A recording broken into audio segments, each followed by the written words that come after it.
You wake up early, work the entire month, put in effort, solve problems, keep to schedules, and at the end, you receive your salary.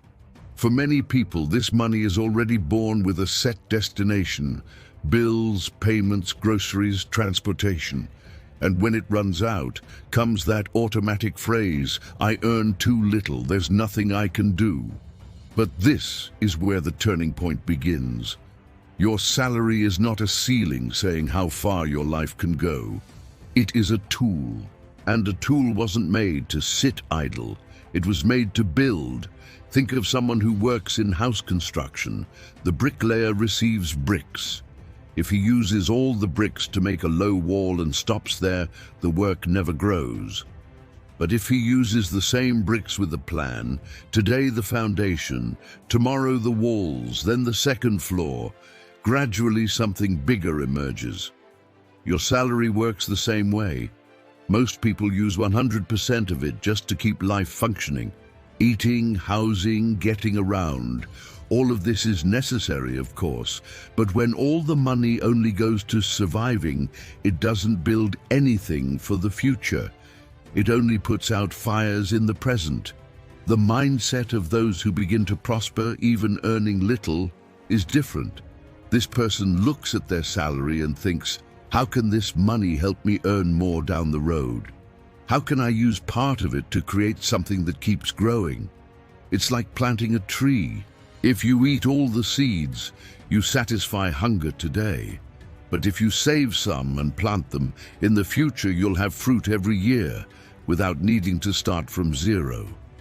Your salary is that seed. It can pay bills. Or it can, in addition to that, begin to build your financial freedom little by little. And it's exactly this change in vision that opens the door to everything that follows. After a person understands that salary is a tool, the next transformation comes, which happens from within, the mindset shift. Most of us grew up hearing phrases like, money is only for paying bills. Work, receive and spend. That's just how life is. Investing is for those who are already rich. Without realizing it, many people spend their entire lives treating salary like water passing through their hands. It comes in and goes out, comes in and goes out, without leaving anything behind. But those who begin to get rich, even earning little, see money differently. This person starts to see each dollar as a seed. A seed doesn't seem like much when it's in your hand. It's small, simple, with almost no apparent value. But when you plant it, care for it and wait, it can become a tree that bears fruit for many years. Salary works exactly like this. Instead of thinking, how much can I spend this month? The new mindset asks, how much of this money can I transform into something that will grow? This completely changes day-to-day decisions. The person begins to reflect before spending. Is this just a quick pleasure, or can it bring me something better in the future? If I save part of this, what could it become in a few years? It doesn't mean stop living, nor cutting everything that brings joy. It means understanding that not all money was made to be spent now. Part of it needs to work silently while you continue your routine. It's as if you had small, invisible employees. Each amount you save and invest is one of these employees. In the beginning, there are few and they work slowly, but over time they multiply. And there comes a point when it's not just you working for money. Your money also starts working for you. This mindset shift is what separates those who always live on the edge from those who gradually build stability, security, and then freedom. And it all starts with a simple decision. Stop seeing salary only as consumption and start seeing it as planting. This is one of the most decisive moments in anyone's financial life. You get a raise, land a better job, or start earning a few more dollars per hour. At first comes that feeling of relief. Now there's a little more left at the end of the month, and almost automatically thoughts emerge like, now I can trade in my car. I can move to a bigger apartment. I'll finance a new phone. I'm earning more, so I can spend more. Each decision alone seems harmless. You worked hard, so it seems fair to improve your standard of living. The problem begins when every increase in income becomes a fixed increase in expenses. This phenomenon is very common and has a name: lifestyle inflation. It's like going up an escalator that's going down. You make an effort to climb in your career, increase your salary, but your bills rise at the same speed. In the end, even earning more, the feeling remains the same. Little money left over, little room to breathe. Those who build wealth, even starting with little, act differently in this moment. When income increases, this person avoids turning the entire increase into new monthly commitments. Instead of thinking, "What can I buy now?" they think, "If I was already living on my old salary, maybe I can continue like this for a while. What if I use this difference to strengthen my future?" This is where the trajectory truly changes. Imagine two people who receive a $500 raise per month. The first immediately improves their lifestyle, takes on a higher car payment, adds new subscriptions, starts spending more on leisure and online shopping. In a short time, the extra $500 disappears. Now it's part of fixed expenses.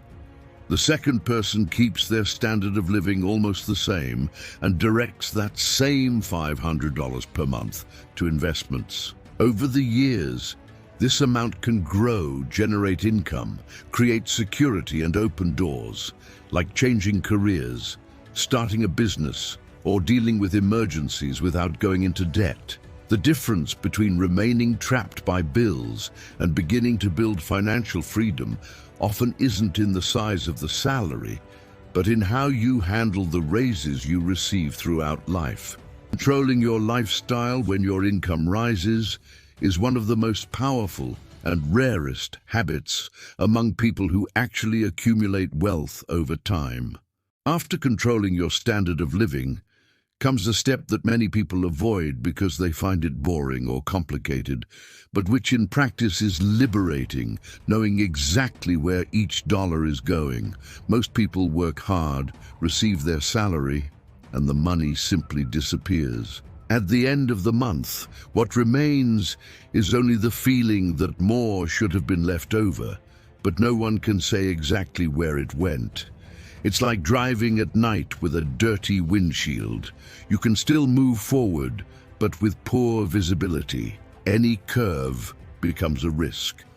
A budget does exactly the opposite. It cleans the windshield. Making a budget is not punishing yourself or living in fear of spending. It's simply giving your money a map before it leaves your account. When someone begins this process, they're usually surprised. Small expenses, seemingly harmless, daily coffee, forgotten subscriptions, impulse purchases, added up over the month, can represent hundreds of dollars. A good budget usually divides money into three major areas. First, necessities. Housing, food, transportation, basic bills, everything that keeps your life functioning. Then, leisure and quality of life. Here go trips, entertainment, dining out, hobbies. This space is important because no one builds a future living only on sacrifices. And finally, investments and reserves. This is the part that many people leave for last and end up never doing. In an intelligent budget, this category is planned from the beginning. When you organize your dollars this way, something interesting happens. Money starts to obey you and not the other way around. Instead of spending first and hoping something's left over, you decide beforehand. This part goes to living. This part goes to enjoying. And this part goes to building. It doesn't need to be perfect. You don't need to cut everything at once. The simple act of writing down, tracking and reviewing already brings awareness, and awareness is the first step to control. Those who know where each dollar goes stop feeling financially lost. And those who stop feeling lost finally begin to move forward with confidence. Most people always follow the same order when the salary hits the account. First they pay bills, then they handle the month's expenses. And if anything's left over, then they think about saving or investing. The problem is that almost never anything's left over. And it's not because the person is irresponsible. It's because when you leave your own financial goals for last, they keep getting postponed. Something more urgent always comes up. That's why people who build financial stability follow a simple but powerful rule. Pay yourself first. This means that on the day the salary comes in, before any other expense, a part of it is already set aside for you. For your future, your security, your freedom. It can be 5%, 10%, or whatever is possible at the moment. The amount is less important than the habit. It works like this. Instead of treating investments and reserves as whatever's left over, you start treating them as a mandatory bill. Only this bill is yours. Imagine you receive $2,000 in the month. Before thinking about rent, groceries, or bills, you set aside $200 for your reserve or investments. What's left, $1,900, is what you use to organize the rest of your life. At first, it may feel strange, even tight, but over time, your standard of living adjusts to the available amount, and your future begins to gain strength in silence. This saved money is not a luxury. It's what will prevent an unexpected problem from becoming a crisis. It's what can allow you to seize an opportunity. It's what down the road can reduce your dependence on the next paycheck. When you pay yourself first, you're sending a clear message to yourself. My future is a priority, not a leftover. And this decision, repeated month after month, is what transforms small amounts into big changes over the years. After you start paying yourself first, the next step is to give that money an intelligent destination. And here enter two pillars that sustain any healthy financial life: protection and growth. First, protection. Life is unpredictable. The car breaks down, a medical expense comes up, the job changes, income decreases for a period. Those who don't have a reserve end up turning to credit cards or loans, and then a problem that was already difficult becomes even bigger because of interest. That's why the first goal should be to build an emergency fund. This fund works like a cushion. If something goes wrong, you don't fall straight to the floor. Experts usually recommend the equivalent of 3 to 6 months of basic expenses saved in a safe and easily accessible place. This money is not to invest in something risky or to seek big returns. It has a clear function: to give stability when life goes off script. After protection comes growth. With the security base built, the next step is to make your money work over time. Here, enter investments aimed at the future: retirement, financial independence, big goals. They can be retirement accounts, investment funds, stocks, or other assets that have potential for appreciation over the years. The important thing is not to find the perfect investment, but to start and be consistent. In the beginning, the amounts seem small and the results slow.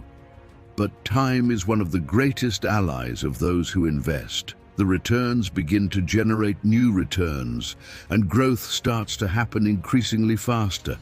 It's like planting several trees throughout life. Some take longer to bear fruit, but when they start, they produce for many years. Without a financial cushion, any unexpected event knocks down your plans. Without investments, your money never gets anywhere. With both together, you build something solid. security for the present and growth for the future. If investing is like planting trees for the future, consumer debt with high interest is like holes in the path that make you stumble all the time. Not all debt is automatically bad, but many of the ones people take on day-to-day delay significantly financial growth. Poorly used credit cards, financing for goods that lose value quickly, impulse purchases in installments. All of this creates a dangerous illusion. The feeling that you can have now something you can't yet afford. The problem appears later, in the form of interest. In the United States, for example, credit card interest can easily exceed 20% per year. This means that if you don't pay the full bill, a part of your future salary is already committed before you even receive it. It's like running while carrying a backpack that gets heavier each month. People who manage to build wealth, even starting with little, learn to ask a simple question before taking on debt. Will this improve my financial life in the future, or just give me immediate satisfaction? A bigger TV, clothes, electronics, installment trips, none of this generates income or improves your capacity to earn more. On the contrary, it creates payments that reduce your freedom of choice. The more consumer debt you have, the fewer options you have. It becomes harder to change jobs, start a new project, deal with emergencies, or invest. Avoiding unnecessary debt is not about never buying anything. It's about understanding the real cost of paying interest on something that doesn't bring financial return. Every time you choose not to finance an impulse expense and choose to save or invest that money, you're strengthening your foundation. You're keeping your income available to build assets and not to pay for past decisions. Financial freedom doesn't go with endless installments. The less consumer debt you carry, the faster you can move forward. After learning to avoid consumer debt comes a more advanced point, and one that requires financial maturity, understanding that some debts can be tools, but only when used with great care. Most debt makes you poorer over time, but there are specific situations in which debt can help build something that generates returns in the future. The difference lies in a simple question. Does this debt put money in your pocket in the long run, or only take it away? For example, a well-planned student loan, which allows you to acquire a valued skill and increase your income throughout your career, can bring returns for many years. Financing to open or expand a solid business with planning and real chance of profit can also be a leverage. Financing furniture, electronics, or vacations doesn't generate financial return. It only creates monthly obligations. Even when debt is used for something that can generate income, care must be doubled, because debt is a fixed commitment. The bank wants to be paid, regardless of whether your plans work out or not. Therefore, before taking on any loan with an investment objective, it's essential to think carefully. Do you really understand how this investment will generate returns? Is there a safety margin if things take longer than expected? Do the installments fit in your budget without suffocating your financial life? Financially intelligent people don't see debt as enemy or friend. They see it as a dangerous tool. It can help build something bigger, but it can also cause great damage if used without preparation. The secret is simple. First, build a strong foundation. Emergency reserve, expense control, investing habit. Only after, and with much planning, consider using debt to accelerate something that has real growth potential. Without planning, debt becomes prison. With planning and caution, it can be leverage, but it should never be the starting point. There's a limit to how much you can cut expenses, but there's no fixed limit to how much you can earn. Many people focus only on saving, They stop going out, cut small pleasures, try to reduce everything to a minimum. This helps, especially in the beginning. But there comes a time when life gets too tight, and even so, financial progress is slow. That's when a new focus enters: growing income. People who build wealth, even starting with common salaries, understand that investing in themselves can bring the greatest return of all. This can start with something simple: learning a new skill that's valued in the market. It can be a certification, a technical course, improving English, developing digital skills, learning about sales, technology, management, or any area with demand. Sometimes, what separates someone from a better salary is not talent, but preparation. It can also mean having difficult conversations, like asking for a raise after proving your value, or looking for better opportunities at other companies. Many people stay years in the same place, with small raises when the market would pay more for the same skills. Another possibility is creating extra sources of income: freelance work, side projects, service provision, product sales, online work. In the beginning, it may seem tiring, but even a few hundred extra dollars per month can greatly accelerate your investments and your financial reserve. Extra income has a special power. If you direct that amount straight to investing without increasing your standard of living, it becomes pure fuel for your future freedom. The idea is not to work non-stop and live exhausted. It's to see that you yourself can become your greatest asset. The more you learn, improve, and become valuable, the more doors open. Cutting expenses organizes your life. Increasing income expands your possibilities. When you unite the two, you leave survival mode and enter construction mode.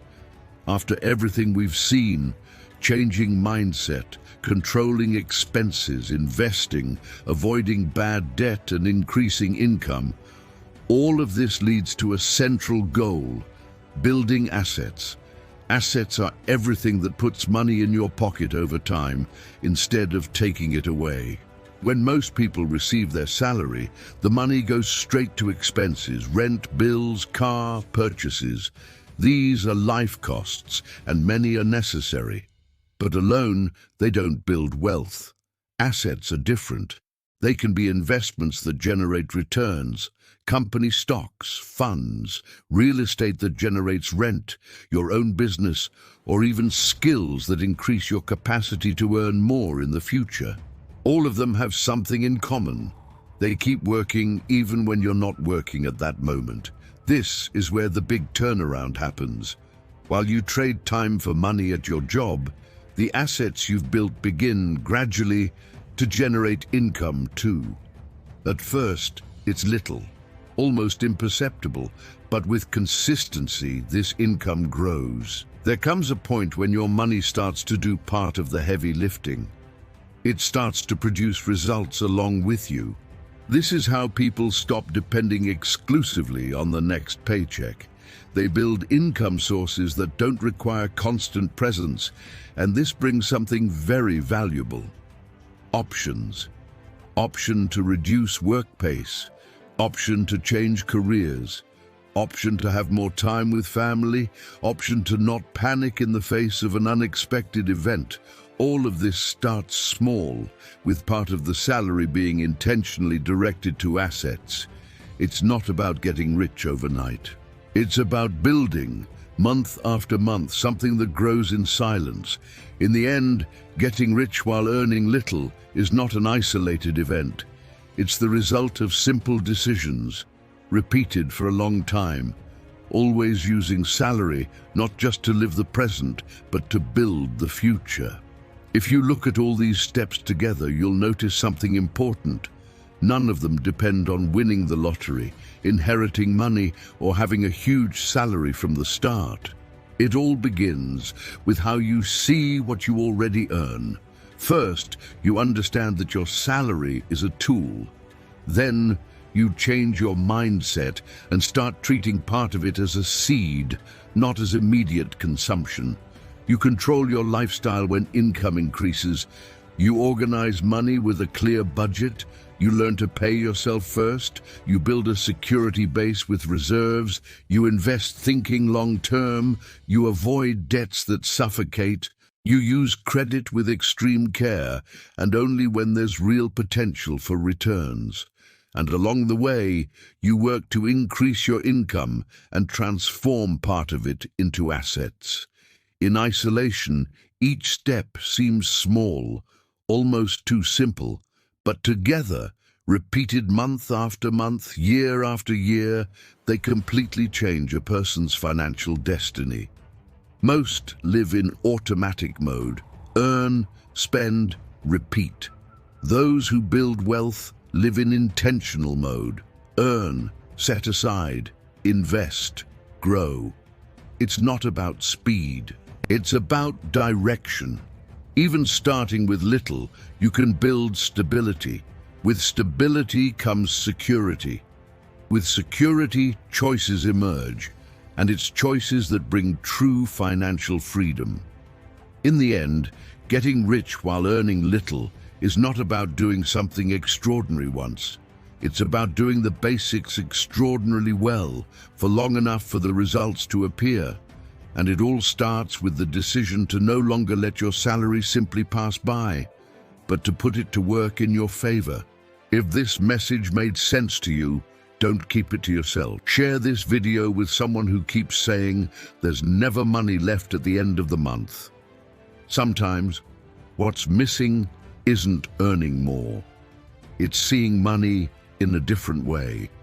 And if you want to learn more about how to organize your financial life, invest better, and build income that grows over time, subscribe to the channel.